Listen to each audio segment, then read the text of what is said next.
Assalamualaikum warahmatullahi wabarakatuh. Di video kali ini kita tidak membahas lagi tentang Laravel, tetapi di sini saya akan fokus kepada React dan Vite. Tapi di video kali ini kita akan lebih mengenal apa itu React.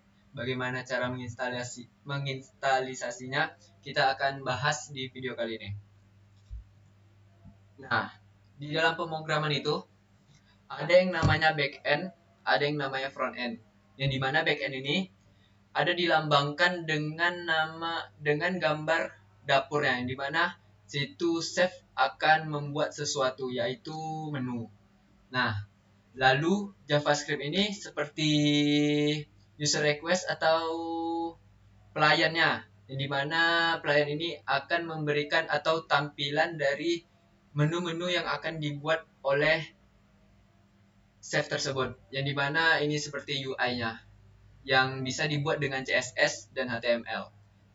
Dan backend ini dia tidak bisa dilihat oleh customer, tetapi customer hanya bisa dilihat oleh tapi customer hanya bisa melihat tampilan atau UI yang telah dibuat oleh si chef tersebut. Nah, yang lebih jelasnya akan saya jelaskan di sini. Frontend itu seperti cover dari mobil tersebut. Yang dimana cover mobil tersebut pasti bisa dilihat oleh seluruh user atau seluruh pengguna.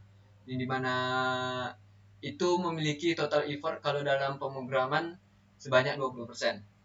Tetapi kalau backend ini tidak bisa dilihat oleh kebanyakan user. Hanya bisa dilihat oleh pembuat backend tersebut ataupun hanya beberapa lah, tidak semua user bisa melihat backend-nya. Dan kalau di pemrograman itu, backend ini memiliki total effort sebanyak 80%. Lalu backend juga termasuk ke dalam repetitif. Nah, mungkin itu pengenalan singkat dari front end dan back end. Yang dimana lebih singkatnya front end ini seperti UI-nya. Nah, lalu ada pengenalan singkat dari React, yang dimana udah diboldkan, yang merupakan sebuah library dari JavaScript untuk membuat antarmuka pengguna atau UI yang lebih interaktif. Seperti tampilan yang sebelumnya kita buat, web yang kita buat. Nah, yang kita lihat di layar atau monitor ini itu merupakan UI dari web yang telah kita buat. UI ini tidak hanya ada di web, tetapi juga ada di aplikasi, di mobile, dan sebagainya. Yang intinya seluruh user bisa melihat hasil dari pembuat front end tersebut. Nah, lalu React ini memiliki beberapa konsep. Yang pertama ada deklaratif, yang dimana dapat membuat user interaktif atau UI. Yang interaktif artinya React akan memberikan secara efisien melakukan update atau merender ulang terhadap komponen yang memiliki perubahan secara real time.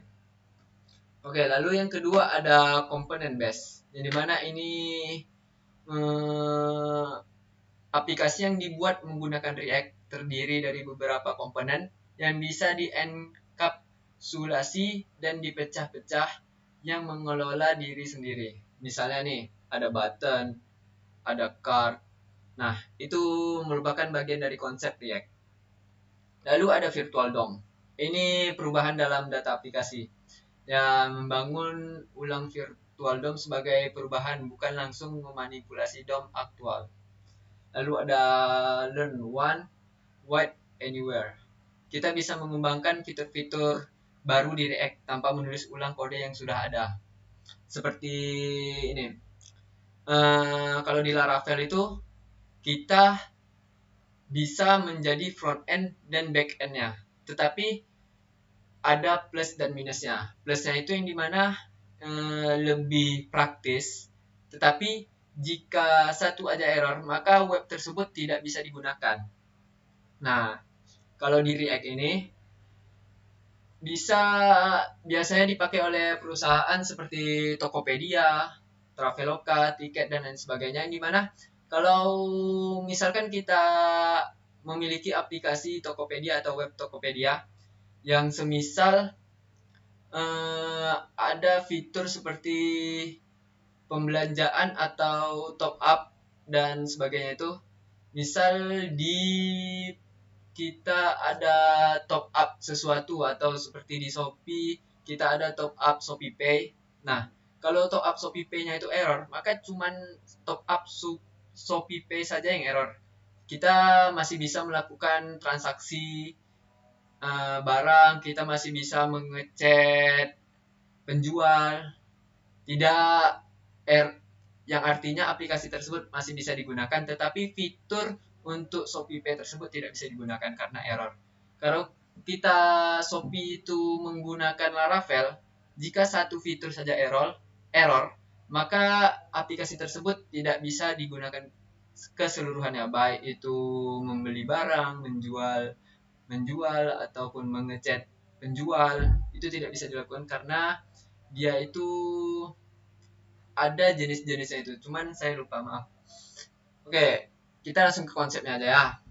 Ini dapat memangkas banyak kode yang berulang, di mana dengan menggunakan React.js maka akan dibagi ke dalam beberapa komponen, yang mana komponen-komponen tersebut bisa digunakan di dalam halaman yang berbeda dengan komponen yang ada dan fungsi yang sama, sehingga kita tidak perlu lagi menulis ulang komponen yang sama. Lalu pengguna React ini banyak digunakan industri seperti yang saya jelaskan tadi, ada industri Tokopedia, Traveloka dan lain sebagainya, unicorn ataupun perusahaan rintis, karena React atau bantuan Meta. Jadi karena dibuat dan dikelola oleh Meta, ia mendapat banyak dukungan dan pastinya digunakan pada platform web, media sosial seperti Facebook, Instagram, WhatsApp. Dan selain platform sosial media juga ada digunakan oleh X yang dahulunya Twitter, Netflix, dan lain sebagainya. Nah, mungkin itu ada penjelasan singkat dari konsep React. Nah, untuk mulai dengan React ini, kita butuh dua script React yang bisa dipanggil lewat unpkg.com. Ini ada, jadi bisa memanggil library React dalam script. Lalu ada node-nya. Ini bukan cara yang disarankan, namun ini cocok untuk pemula yang baru pakai React. Dengan ini kita tidak perlu memikirkan dahulu bagaimana cara compile React-nya, build bundling React, atau menggunakan modul pada React. Jadi kita bisa menjalankan lewat file HTML yang sangat sederhana seperti biasanya yang kita lakukan. Nah, lalu apa itu DOM? Sebelum kita masuk di DOM, kita bahas dulu tentang DOM. Nah, DOM ini seperti singkatan dari dokumen object model yang merupakan objek di JavaScript yang memanipulasi dokumen HTML. Nah, ini contoh-contohnya. Oke, lalu virtual DOM. Virtual DOM ini representasi DOM secara virtual yang dimana disimpan di memori dan disinkron dengan DOM asli. Nah, seperti ini body, header, div, footer. Lalu kita dari real DOM itu ada body, header, div, sama footer. Kita sinkronisasikan gitu. Nah, ini ada mungkin kita bisa lewatkan aja langsung ke penginstalan atau penerapan ke React tersebut. Nah, kita boleh langsung ke VS Code-nya. Nah, di VS Code ini kita buka dulu folder yang ingin kita masukkan ke React, React-nya. Di sini saya akan buat folder. Oke, folder demo aja.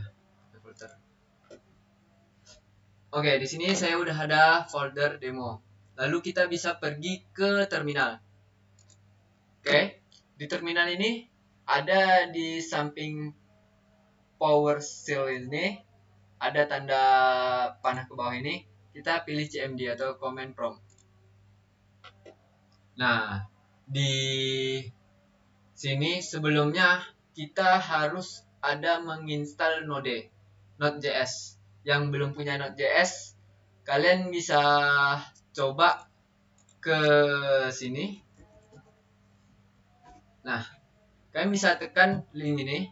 Kalian cuma ngetik Node.js, lalu ada yang pertama. Nah, lalu kalian download Node.js yang LTS ini.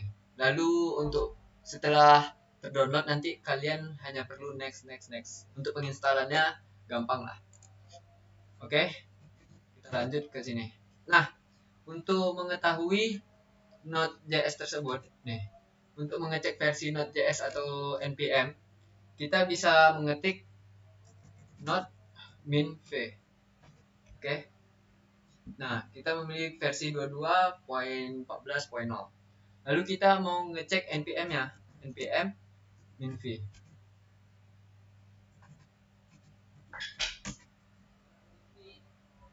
Oke, lalu setelah ini kita bisa langsung membuat create dari React. Nah, di sini ada perintah. Kita suruh npm create feed let. Oke. Kita buat npm create add. Baru di sini nama dari folder kita. Nama folder yang ingin kita buat. Di sini saya buat Alan 23SI. Nah, ini nama folder kita ya. Lalu kita buat dari template dari React. Nah, lalu kita enter. Nah, setelah tampilan seperti ini, kita pilih React. Oke, scroll ke bawah, kita pilih React, kita enter. Lalu untuk variannya kita pilih yang JavaScript, karena kita mau React JavaScript gitu. Nah, ini ada di suruh perintah selanjutnya. Kita kembali ke folder yang udah kita buat tadi. Oke, kita enterkan saja. Kalau udah seperti ini, berarti kita udah ada di folder dari yang udah kita buat tadi. Lalu kita install npm itu. Oke, tunggu sebentar.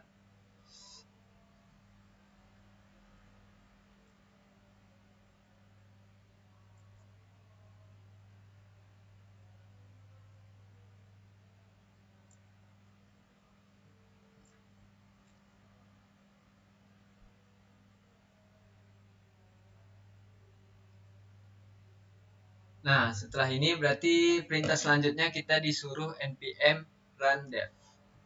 npm run dev. Oke, kita enter.